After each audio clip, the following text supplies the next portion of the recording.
একটা গাড়ির কোম্পানির 1 নম্বরে হওয়ার পেছনে কী কী কারণ থাকতে পারে? ধরুন গাড়িটার সেলস অ্যান্ড সার্ভিস খুব ভালো, আফটার সেল সার্ভিসও ভালো, প্যান ইন্ডিয়া প্রচুর শোরুম আছে, প্রচুর সার্ভিস সেন্টার আছে, এছাড়া স্পেয়ার পার্টস অ্যাভেলেবিলিটি ভালো। তাহলে কি গাড়িটা 1 নম্বর কোম্পানি হয়ে যাবে ভারতবর্ষে? আমার তো মনে হয় না। ওরা অ্যাকচুয়ালি অ্যানালিসিস করে। কাকে অ্যানালিসিস করে? আমাকে, আপনাকে গভীরভাবে ওরা দেখে, অবজার্ভ করে। আমরা যখন কোনো শোরুমে যাই, কোনো একটা গাড়ি দেখি, তখন গাড়িটায় কী কী জিনিসগুলোকে আমরা প্রায়োরিটি দিই, কোন কোন জিনিসগুলোকে আমরা ইম্পর্টেন্স দিই, কোন কোন জিনিসগুলোকে আমরা লেস প্রায়োরিটি বলে মনে করি, কোন কোন জিনিসগুলোকে আমরা ধর্তব্যের মধ্যেই ধরি না, এই সব জিনিসগুলোকে অ্যানালিসিস করে। এবং সেই অ্যানালিসিস করে ওরা ইন্ডিয়ানাইজড মেটেরিয়াল তৈরি করে, মানে ইন্ডিয়ায় চলার মতো গাড়ি তৈরি করে। আর সেই জন্যেই বেশিরভাগ লোক সেই গাড়িগুলোকে কেনে। আর সেই জন্যেই মারুতি হয়ে গেছে আজকের দিনে 1 নম্বর কোম্পানি। মানুষের পালস বুঝতে পারে, ইন্ডিয়ানদের পালস বুঝতে পারে, ইন্ডিয়ানরা কী চাইছে, কোনটাকে প্রায়োরিটি দিচ্ছে, সেই জিনিসগুলোকে বুঝতে পারে বলেই কিন্তু মারুতি আজকে 1 নম্বর কোম্পানি। কিন্তু গত কয়েক বছর যাবৎ, মানে 5-6 বছর যাবৎ একটা জিনিস লক্ষণীয়, যে মারুতির মার্কেট শেয়ার কিন্তু ক্রমাগত কমছে। এবার এই কমার পেছনে কারণটা কি? এতে কি গভর্নমেন্টের কোনো ইনভলভমেন্ট আছে? আমাদের পালস কি ওরা বুঝতে পারছে না? নাকি ওরা কোনো একটা জিনিস আমাদের মধ্যে নতুনভাবে এসছে, সেই জিনিসটাকে ওরা ধর্তব্যের মধ্যেই ধরছে না? আজকের ভিডিওতে সেটা নিয়ে আলোচনা করব। প্রথম কথা হচ্ছে যে মারুতি 40 বছর হয়ে গেছে, এই কথাটা অনেকে বলছে, কিন্তু মারুতি সুজুকির যে পার্টনারশিপটা, সেটা 40 বছর হয়েছে। অর্থাৎ 1982 সালে মারুতি আর সুজুকি পার্টনারশিপ জেভি হয়েছিল, তো সেটা 40 বছর পালন হয়েছে। মারুতি কিন্তু 50 বছর আগেকার কোম্পানি, মানে 1971-এর সময়কার কোম্পানি। আরেকটু আগে চলে যাই, হ্যাঁ, তাহলে বুঝতে সুবিধা হবে। 1968 সালে তৎকালীন প্রধানমন্ত্রী ইন্দিরা গান্ধীর ছেলে সঞ্জয় গান্ধী ইউকে থেকে ট্রেনিং নিয়ে ফেরে। কিসের ট্রেনিং নিয়েছিল?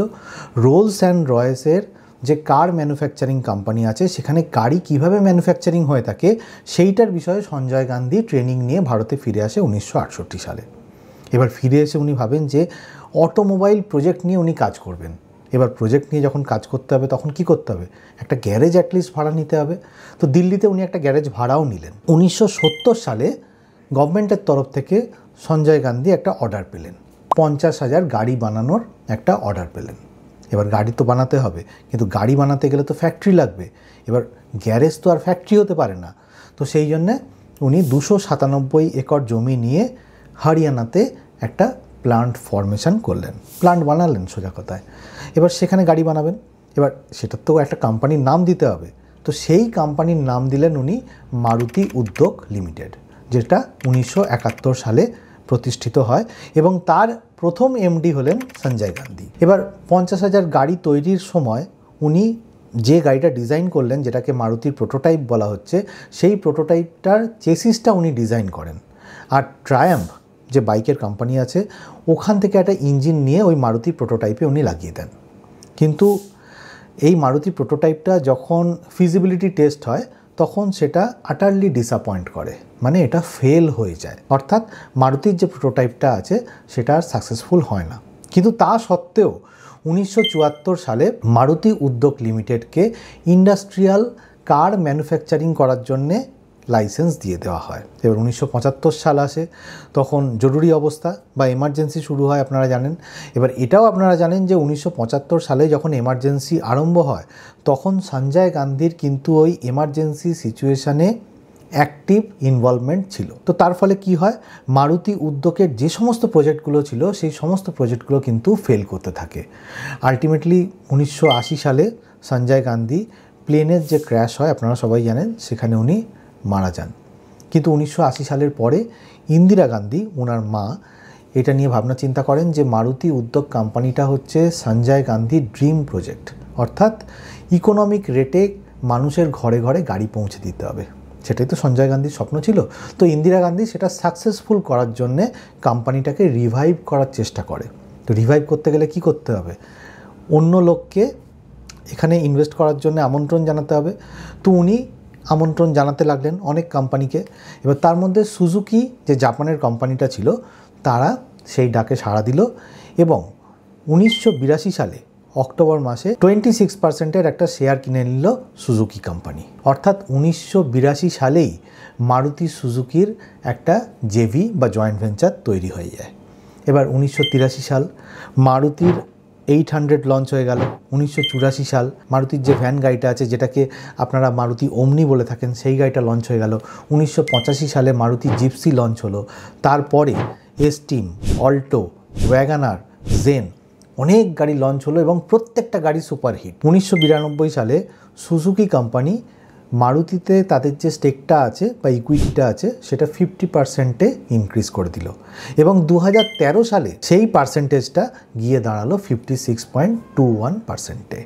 অর্থাৎ Suzuki company majority of share acquire করে নিল 2013 সালে এবং তারপরে মারুতি সুজুকি যে কোম্পানিটা আছে সেটার মার্কেট শেয়ারও বেড়ে যেতে লাগলো, 50%-এর বেশি বেড়ে যেতে লাগলো। সারা বছরে বা সারা মাসে যা সেল হচ্ছে, যতগুলো গাড়ি সেল হচ্ছে তার 50% বা তার বেশি মার্কেট শেয়ার নিয়ে রেখেছে মারুতি সুজুকি কোম্পানি। এবার একটা পরিসংখ্যানে চলে আসি। 2019 সালে মারুতির টোটাল সেল হয়েছিল বছরে 14,85,943টা। টোটাল সেল হয়েছিল 29,26,856টা। 2020 সালে 12,13,660টা মারুতির গাড়ি বিক্রি হয়েছিল। 24,27,809খানা গাড়ি টোটাল বিক্রি হয়েছিল ভারতবর্ষে। 2021 সালে 13,64,000-এর মতো টোটাল সেল হয়েছিল। 30,77,000-এর মতো। 2022 সালে 15,76,000 মারুতির গাড়ি সেল হয়েছিল। 37,84,000-এর মতো টোটাল সেল হয়েছিল। 2023 সালে 17,07,000 মারুতি গাড়ি সেল হয়েছিল। টোটাল সেল হয়েছিল 41,258টা। 2024 সালে 17,55,423টা গাড়ি মারুতির বিক্রি হয়েছিল এবং টোটাল সেল হয়েছিল 42,86,423টা। 2025 সালের এপ্রিল মাস অবধি মারুতির টোটাল সেল হয়েছে 6,23,837টা। টোটাল সেল হয়েছে 15,21,520টা। এবার মার্কেট শেয়ারের কথা যদি ধরা যায় তাহলে 2019-এ মার্কেট শেয়ার ছিল 50.77%। এবার এই পার্সেন্টেজটার মানে কি? মানে টোটাল মারুতির গাড়ি যত সেল হয়েছে সেটাকে ডিভাইড করা হচ্ছে সেই বছরে কতগুলো গাড়ি সেল হয়েছে ইনক্লুডিং মারুতি। তো সেই পার্সেন্টেজটা মার্কেট শেয়ারটা হচ্ছে 50.77% ফর দ্য ইয়ার 2019। 2020 মারুতির যে মার্কেট শেয়ারটা সেটা সামান্য কমলো, 49.99%-এ এসে দাঁড়ালো। 2021-এ পার্সেন্টেজটা 44.35, 2022-এ 41.64, 2023-এও তাই, 2024-এ 40.95, 2025-এ 41%-এর মতো মার্কেট শেয়ার এসে দাঁড়ালো। এবার আপনি লক্ষ্য করুন যে প্রত্যেক বছরে তার আগের বছরের তুলনায় মার্কেট শেয়ার কিন্তু মারুতির একটু একটু করে কমছে। কীরকম কমছে?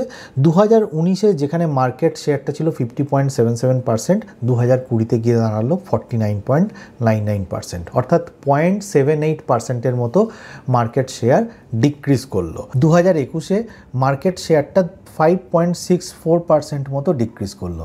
2022-এ 2.71-এর মতো পার্সেন্টেজ ডিক্রিজ করলো।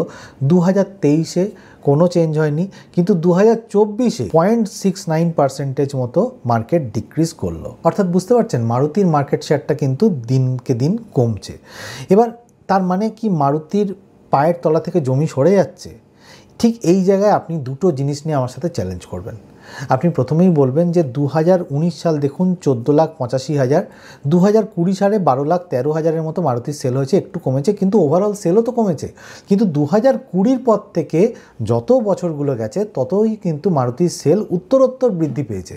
মানে 2021 সালে 2020-র থেকে বেশি, 22-এ আবার 21-এর থেকে বেশি, 23-এ 22-এর থেকে বেশি, এরকমভাবে 2024 অবধি মারুতির সেল কিন্তু ক্রমাগত বেড়ে গেছে। তাহলে মারুতির পায়ের তলা থেকে জমিটা সরছে কি করে? আরেকটা জায়গাতেও আপনি চ্যালেঞ্জ করবেন নেট প্রফিটের দিক থেকে। 2020-21-এ মারুতির নেট প্রফিট হয়েছিল ₹42,297 মিলিয়ন। 2021-22-এ সেটা একটুখানি কমেছে ₹37,663 মিলিয়ন। 2022-23-এ কিন্তু অনেকটা বেড়ে গেছে, ডবলের থেকেও বেশি বেড়ে গেছে, 80,492 মিলিয়ন। 2023-24-এ সবই টাকায় বলছি কিন্তু 1,32,094 মিলিয়ন। 2024-25-এ সেই সংখ্যাটাই বেরিয়ে দাঁড়িয়েছে 1,39,552 মিলিয়নে। অর্থাৎ মার্কেট শেয়ার কমছে তো কী হয়েছে? এই দুটো জিনিস তো বাড়ছে, মানে নাম্বার অফ কার সেলসও বাড়ছে, আবার নেট প্রফিটও বাড়ছে। কিন্তু ঠিক এই জায়গাতে আপনাদের কাছে আরও কয়েকটা ডেটা আমি শেয়ার করতে চাই। 2019-এর তুলনায় 20-তে মারুতির টোটাল সেল কমেছিল 22%-এর মতো, হোয়ারাস প্যাসেঞ্জার ভেহিকেলসের সেল কমেছিল 20.55%-এর মতো, অর্থাৎ মারুতির সেলটা কিন্তু বেশি কমেছে। আবার 2020 থেকে 21-এ প্যাসেঞ্জার ভেহিকেলেরও সেল বেড়েছে, মারুতিরও সেল বেড়েছে, কিন্তু প্যাসেঞ্জার ভেহিকেলের সেল বেড়েছে 21%-এর মতো, উল্টো দিকে মারুতির সেল বেড়েছে 11%-এর মতো। 2022-এ প্যাসেঞ্জার ভেহিকেলের সেল বেড়েছে 18.7%-এর মতো, মারুতির বেড়েছে 13.4। সিমিলারলি 2023-এ দুজনেরই সেল সমান সমান বেড়েছে, কিন্তু 2024 দেখুন 4.3%-এর মতো প্যাসেঞ্জার ভেহিকেলের ইনক্রিজ হয়েছে সেল, কিন্তু মারুতির সেল ইনক্রিজ হয়েছে 2.7%-এর মতো। অর্থাৎ মারুতির সেল বা গাড়ির বিক্রি বেড়েছে ঠিকই, কিন্তু প্যাসেঞ্জার ভেহিকেলের যেরকমভাবে বিক্রিটা বেড়েছে ইনক্লুডিং মারুতি, সেরকমভাবে কিন্তু মারুতির সেলটা বাড়ছে না, একটু কম বাড়ছে। এবার এই কম বাড়ার পেছনে কারণটা কি, মার্কেট শেয়ার কম হওয়ার পেছনে কারণটা কি, সেটা একটুখানি অ্যানালিসিস করি গত 4 মাসের একটা ডেটা নিয়ে। 2025 সাল জানুয়ারি মাস, আপনি 4টে গাড়ি নিয়ে নিন, হ্যাঁ, অল্টো কেটেন, এসপ্রেসো, সেলেরিও আর ইগনিস, এই 4টে হ্যাচব্যাক। ওয়াগনারকে ধরছি না, ওয়াগনার একটা ডিফারেন্ট ক্যালকুলেশনে চলে, সেটা নিয়ে আমি পরে কোনো ভিডিও করে দেবো, কিন্তু এই মেন 4টে যে হ্যাচব্যাক আছে, ছোট গাড়ি আছে, সেই গাড়িগুলোর সেলটা একবার দেখে নিই। জানুয়ারি 2025-এ টোটাল মারুতির সেল হয়েছে 1,73,599টা, সেখানে এই টোটাল 4টে হ্যাচব্যাকের সেল হয়েছে 19,981টা, অর্থাৎ এই 4টে হ্যাচব্যাকের মার্কেট শেয়ার হচ্ছে উইথ রেসপেক্ট টু মারুতি 11.5%-এর মতো। ফেব্রুয়ারি মাসে 1,60,791টা মারুতির গাড়ি বিক্রি হয়েছে, কিন্তু এই 4টে হ্যাচব্যাকের সেল হয়েছে 16,846টা, অর্থাৎ market share of this 4 cars with respect to Maruti হচ্ছে 10.5%। মার্চ মাসেও তাই 1,50,743টা মারুতির গাড়ি সেল হয়েছে, কিন্তু এই 4টে হ্যাচব্যাকের সেল হয়েছে 15,823টা, তার মানে 10.5%-এর মতো মার্কেট শেয়ার আছে। কিন্তু এপ্রিল মাসে সেই মার্কেট শেয়ারটা কীরকম কমেছে দেখুন, 1,38,704খানা গাড়ি বিক্রি হয়েছে মারুতির, কিন্তু এই 4টে হ্যাচব্যাকের বিক্রি হয়েছে 9,742টা, মার্কেট শেয়ারটাও কমে গেছে 7.02%-এ। আবার উল্টো দিক থেকে আপনি মার্চ 2025-এ টোটাল মারুতি গাড়ির যদি সেল দেখেন with respect two passenger vehicle, সেখানেও মার্কেট শেয়ারটা গিয়ে দাঁড়িয়েছে 39.1%-এর মতো। আবার এপ্রিল 2025-এ মারুতি গাড়ির total sell with respect two passenger vehicle কমে দাঁড়িয়েছে 39.2%-এর মতো, অর্থাৎ মার্কেট শেয়ার কিন্তু কমছে। আবার উল্টো দিক থেকে হ্যাচব্যাকের এই 4টে যে গাড়ি আছে তাদেরও মার্কেট শেয়ারটা কমেছে। এবার খুব স্বাভাবিক ব্যাপার যে এই 4টে হ্যাচব্যাকের বিক্রি কমে যাওয়ার জন্যেও মারুতির সেল কিন্তু বা মার্কেট শেয়ার কিন্তু একটু হলেও কমছে। এবার এই 4টে হ্যাচব্যাক লোকে কিনছে না কেন? তাহলে কি সাধারণ মানুষের হাত থেকে পয়সা চলে যাচ্ছে? নেই, নাকি লোকের হাতে পয়সা আছে কিন্তু লোকে অনেক জুডিশিয়াসলি একটা ডিসিশান নিচ্ছে? কীরকম ডিসিশান নিচ্ছে এবার দেখা যাক। মারুতির যে হ্যাচব্যাক গাড়িগুলো আছে তার মধ্যে বেশিরভাগ হ্যাচব্যাক গাড়িতেই কিন্তু 6 এয়ারব্যাগ স্ট্যান্ডার্ড হয়ে গেছে। এছাড়া অন্যান্য যে সমস্ত সেফটি ফিচার্সগুলো আছে সেই সমস্ত সেফটি ফিচার্সগুলো কিন্তু গভর্নমেন্টের ডাইরেক্টিভ অনুযায়ী ইনকর্পোরেট করা হয়েছে। তার ফলে কী হয়েছে, হ্যাচব্যাকগুলোর দাম বেড়ে গেছে, কম্পারেটিভলি দাম বেড়ে গেছে। এবার এমন একটা সিচুয়েশান চলে এসছে যেখানে এসপ্রেসো গাড়ি আর আল্টো গাড়িটাকে ধরি, হ্যাঁ, আল্টো কেটেন আর এসপ্রেসো এই দুটো গাড়ির যে টপ মডেলটা আছে তার দাম হচ্ছে অল্টো কেটেনের 6,21,000 টাকা, আর এসপ্রেসোর যে টপ মডেলটা আছে তার এক্স শোরুম প্রাইস হচ্ছে 6,12,000 টাকা। এবার যেখানে লোকে টপ মডেল কিনতে যাচ্ছে সেখানে স্বাভাবিকভাবেই লোকে দেখছে যে এসইউভি টাইপের কোনো গাড়ি এই প্রাইস রেঞ্জে অ্যাভেলেবেল আছে কিনা, কিংবা কোনো বড় সাইজের গাড়ি এই প্রাইস রেঞ্জে অ্যাভেলেবেল আছে কিনা। এবার দেখা যাচ্ছে যে টাটার যে পাঞ্চ গাড়িটা আছে তার যে বেস মডেলটা আছে সেটার এক্স শোরুম প্রাইস হচ্ছে 6,20,000 টাকার মতো। তাহলে লোকে টাটা পাঞ্চ নেবে না কেন? যদিও ওটা ম্যানুয়াল ট্রান্সমিশন, কিন্তু রোবাস্ট বডি, দেখতে বড়, একটা অন্যরকম ক্লাস তৈরি করছে, তো লোকে টাটা পাঞ্চই নেবে, এসপ্রেসো অল্টো কেটেন তো নেবে না। আবার আপনি সেলেরিও গাড়িটা দেখুন, সেলেরিও গাড়ির যে টপ মডেলটা আছে সেটার এক্স শোরুম প্রাইস হচ্ছে 7,37,000 টাকা। এবার 7,37,000 টাকায় যদি আমি সেলেরিওর টপ মডেলটা নিতে চাই তখন দেখব যে 6,70,000 টাকায় মারুতি সুজুকির ব্যালেনো গাড়িটা চলে আসছে। তাহলে আমি মারুতি সেলেরিও নেবো কেন? আবার উল্টো দিক থেকে এটাও দেখুন যে মারুতি সুজুকির ইগনিস গাড়িটার যে টপ মডেলটা আছে সেটা যখন আমি নিতে যাচ্ছি সেটার এক্স-শোরুম প্রাইস পড়ে যাচ্ছে 8,26,000 টাকা। এবার 8,26,000 টাকা যখন আমার বাজেট চলে আসছে, এক্স-শোরুম প্রাইস অন রোড বাদ দিন, তখন লোকে স্বাভাবিকভাবেই দেখবে যে মারুতি সুজুকির ফ্রঙ্কস আমি পাচ্ছি কিনা। 7,55,000 টাকা এক্স-শোরুম প্রাইসে লোকে ফ্রঙ্কস পেয়ে যাচ্ছে। 8 লাখ থেকে টাটা নেক্সনের দাম শুরু হচ্ছে। তাহলে স্বাভাবিকভাবেই এই 4টে হ্যাচব্যাক কেনার হিড়িকটা কমে যাচ্ছে। উল্টো দিক থেকে আবার এটাও দেখুন, একটা অদ্ভুত অ্যানালিসিস, যে এই 4টে হ্যাচব্যাকের দাম কিন্তু গত কয়েক বছরে প্রচুর পরিমাণে বেড়েছে। এবার কিভাবে বেড়েছে সেটাও একটা বোঝাই। 2020 সালে আল্টো K10 VXI AMT যে গাড়িটা ছিল তার এক্স-শোরুম প্রাইস ছিল 3,80,000 টাকা। আজকে 2025 সালে VXI optional AMT Alto K10 এর দাম পড়ে যাচ্ছে 5,81,000 টাকার মতো, অর্থাৎ 53% মতো প্রাইস ইনক্রিজ হয়েছে। উল্টো দিক থেকে আপনি বাইক দেখুন, বাজাজের যে প্ল্যাটিনা 110 আছে সেটার এক্স-শোরুম প্রাইস ছিল 2020-তে 59,802 টাকা। 2025-এ সেই বাজাজ প্ল্যাটিনা 110 সিসির গাড়িটার দাম হচ্ছে 71,558 টাকা, এক্স-শোরুম প্রাইস বলছি, অর্থাৎ 19% মতো প্রাইস ইনক্রিজ হয়েছে। এবার দেখুন হ্যাচব্যাক গাড়িটা আল্টো K10, ওর 53% বেড়েছে, কিন্তু বাজাজ প্ল্যাটিনার মাত্র 19.65% মতো প্রাইস বেড়েছে। তাহলে স্বাভাবিকভাবেই হ্যাচব্যাকের প্রাইসটা প্রচুর বেড়ে গেছে, তো সেই জন্য হ্যাচব্যাকের ডিমান্ডটাও কমে যাচ্ছে। এবং সেই প্রাইস টপ সেগমেন্টে বা টপ ভেরিয়েন্টের যে প্রাইসটা, সেখানে লোকের এসইউভি টাইপের গাড়ি বা বড় হ্যাচব্যাক টাইপের গাড়ি চলে আসছে। তাহলে লোকে এই ছোটো হ্যাচব্যাকগুলো নেবে কেন? আর যেহেতু মারুতির major part of the sales ছিল হ্যাচব্যাকের ওপর ডিপেন্ডেন্ট, তাই হ্যাচব্যাক যেহেতু কমে গেছে, মারুতির যে মার্কেট শেয়ারটা সেটাও কিন্তু কমে যাচ্ছে এবং আরও কমছে। 2 নম্বর কারণটা হচ্ছে রাইজ অফ এসইউভি। এবার আমি আপনাদেরকে একটা ফিগার দেখাই, ইন্ডিয়ান প্যাসেঞ্জার ভেহিকেলের মার্কেট শেয়ার। 2004 সালে যেখানে এসইউভি গাড়ি 6% মতো মার্কেট অকুপাই করেছিল, মার্কেট শেয়ার ছিল, এবং হ্যাচব্যাকের মার্কেট শেয়ার ছিল 60% মতো, সেই ফিগারটা দিনে দিনে গ্র্যাজুয়ালি হ্যাচব্যাকের সেল তত কমতে থেকেছে। 50% ছিল 2017-এ, 21% এসইউভি বা ক্রসওভারের ছিল 2017-তে, এবং এই জিনিসটা আরও কমতে কমতে 2023 সালের এবার ফিগারটা দেখুন, হ্যাচব্যাক বিক্রি হয়েছে 30%-এর মতো, আর 49%-এর মতো এসইউভি বা ক্রসওভার সেল হয়েছে। অর্থাৎ এসইউভির ডিমান্ড বেড়ে গেছে, এসইউভি সেল বেড়ে যাচ্ছে। এবার 2024-এর ফিগারটা একবার দেখে নিই চলুন। 2024 সালে এসইউভি বা ক্রসওভার টাইপের গাড়ি প্রায় 53%-এর মতো সেল হয়েছে, আর হ্যাচব্যাক সেগমেন্টে 2024-এ 10%-এর মতো গাড়ি সেল হয়েছে। অর্থাৎ হ্যাচব্যাক ক্রমাগত ডিক্লাইনিং, হ্যাচব্যাকের সেল কমছে। এসইউভি টাইপের গাড়ি, যেগুলো সাব 4 মিটার যে এসইউভি আমরা বলে থাকি, অ্যাকচুয়ালি ওগুলো এসইউভি নয়, কিন্তু এসইউভি টাইপের গাড়ি কিংবা ক্রেটা টাইপের যে গাড়িগুলো কিংবা প্রপার এসইউভি টাইপের যে গাড়িগুলো, সেগুলো সব মিলিয়ে কিন্তু 53%-এর মতো সেল হয়ে গেছে 2024-এ। অর্থাৎ বুঝতে পারছেন যে মার্কেটটা কিভাবে ট্রানজিশন হয়েছে। কিন্তু এই মার্কেট ট্রানজিশনের মধ্যে মারুতি কী করলো, এসইউভি টাইপের কোনো গাড়ি বিশেষ বার করলো না। হ্যাঁ, ওরা বার করেছে মারুতির যে ভিটারা ব্রিজা গাড়িটা আছে, নিশ্চয়ই ওরা লঞ্চ করেছে, কিন্তু সেটা কখন লঞ্চ করেছে? যখন ফোর্ড ইকোস্পোর্ট বিশাল পরিমাণে সেল হয়ে যাচ্ছে, তারপরে ব্রিজা গাড়ি এসছে।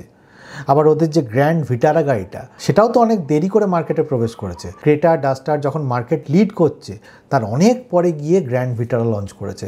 আর সেই জন্য গ্র্যান্ড ভিটারা কিন্তু ক্রেটার সামনে সেরকমভাবে সেলও হচ্ছে না, মার্কেটে সেরকমভাবে ফুটপ্রিন্ট রাখতে পারছে না।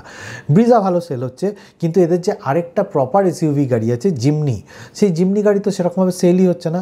অবশ্য এটা মানুষেরও ইন্টারপ্রিটেশনের অভাব যে জিমনি গাড়িকে লোকে মাহিন্দ্রা থার বা থার রক্সের সাথে তুলনা করছে কেনার সময়, আর সেটারই খেসারত দিতে হচ্ছে মারুতি গাড়িকে। মারুতি গাড়ির জিমনি সেরকমভাবে সেল হচ্ছে না, কিন্তু লেট এন্ট্রি করার জন্যে, মারুতি জিমনিও তো লেট এন্ট্রি করেছে, এই লেট এন্ট্রি করার জন্যে কিন্তু মারুতিকে ভালো মতোই খেসারত দিতে হচ্ছে। আর সেই জন্যেই প্রপার এসইউভি বা এসইউভি টাইপের যে গাড়ি মাহিন্দ্রা, ওর সেলটা ক্রমাগত বেড়ে যাচ্ছে। মানে আপনি ধরুন না, XUV 300, XUV 700, Scorpio N, Scorpio Classic, বোলেরোর 3খানা মডেল আছে, এছাড়া থার, থার রক্স, এই সমস্ত গাড়িগুলো তো এসইউভি বা এসইউভি টাইপের গাড়ি। আর সেই জন্যই মার্কেটকে লিড করতে চলেছে মাহিন্দ্রা কোম্পানি। এবং আমি খুব অবাক হব না মাহিন্দ্রার সেল যদি উত্তরোত্তর বৃদ্ধি পায় এবং মারুতির যে মার্কেট শেয়ারটা আছে সেটা ক্রমাগত কমতে থাকে, কারণ এসইউভির ক্রেজটা যে বেড়ে যাচ্ছে। তো সেটাও একটা কারণ যে মারুতি এসইউভি টাইপের সেগমেন্টে অনেক লেট এন্ট্রি করেছে, এবং লেট এন্ট্রি করার পরেও যে সমস্ত গাড়িগুলো লঞ্চ করেছে সেই সমস্ত গাড়িগুলোর মধ্যে বেশিরভাগ কিন্তু হ্যাচব্যাক টাইপের গাড়ি আর একটু বড় হ্যাচব্যাক টাইপের গাড়ি, সেইটা দিয়ে মার্কেটকে ক্যাপচার এখনও করে রেখেছে।